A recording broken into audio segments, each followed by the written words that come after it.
everyone. Welcome to today's Sky Racing Thursday news. We'll have the latest regarding the Golden Rose meeting in a moment. But first up, let's start with Saturday week's Tab Epsom. And one of the favourites is in grave doubt of not gaining a start. I talk of Cascadian for Godolphin trainer James Cummings. Officially, the horse is number 51 in the order of entry. After a ring around to many stables yesterday, Cascadian is probably around number 28 in the order of entry. 5 or 6 horses run on the weekend, so we'll wait and see what comes out of that. But at this stage, it's not a guarantee to get a spot in that final 20. And as you can see, Cascadian is $11 on the fourth line of the betting there behind Tiaco, Shark and Dreamforce. So a bit to play out regarding Cascadian. The backup plan could be off to Melbourne to run in the Toorak.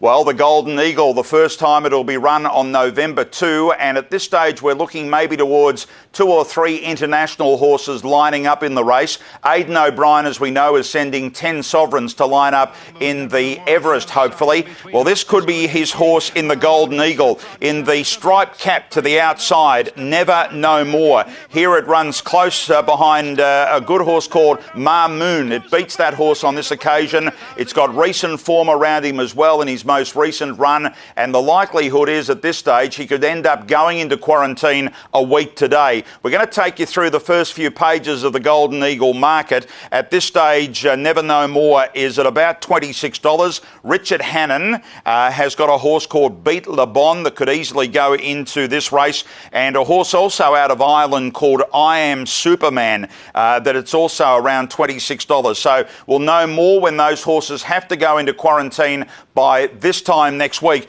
But Aidan O'Brien very much giving consideration to Never No More, travelling to Sydney to run in the Golden Eagle.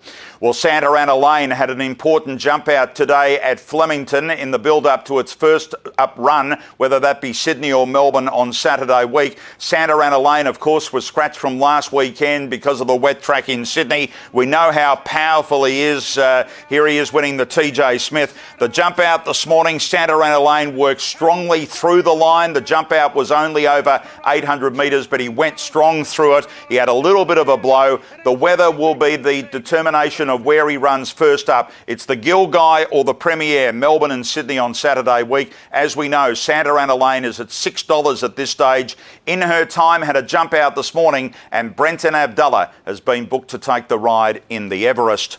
Another of our Everest horses we're going to see on Saturday at Rose Hill now is Enticing Star, running first up at 1400 metres here for the Chris Wallace stable. The horse obviously comes from the Adam Durant team in WA, and here she is powering to the line to win one of her races in Perth. The timing of this run on Saturday is very interesting. Gives her 3 weeks going into the Everest, and that sort of preparation has worked nicely when trained out of WA. Enticing Star's the favourite at this stage for the Golden Pendant ahead of Champagne Cuddles. Well, the feature race on Saturday is the De Bordeley Wines Golden Rose, and the confidence around Castelvecchio has now flowed from jockey to trainer. Richard Litt is extremely happy that they've gone to the Dulcify at 1500 metres. Coming back to 1400, the horse has gained a lot of fitness out of that first up run. The horse will be ridden back, switch off, and hopefully finish up over the top of them. It's gone, well, it got to a low of 9. It's now at $10 at this stage, Castelvecchio for the Golden Rose on the weekend. And that track, it's a soft 5 today, but it'll be certainly a good 4 come Saturday.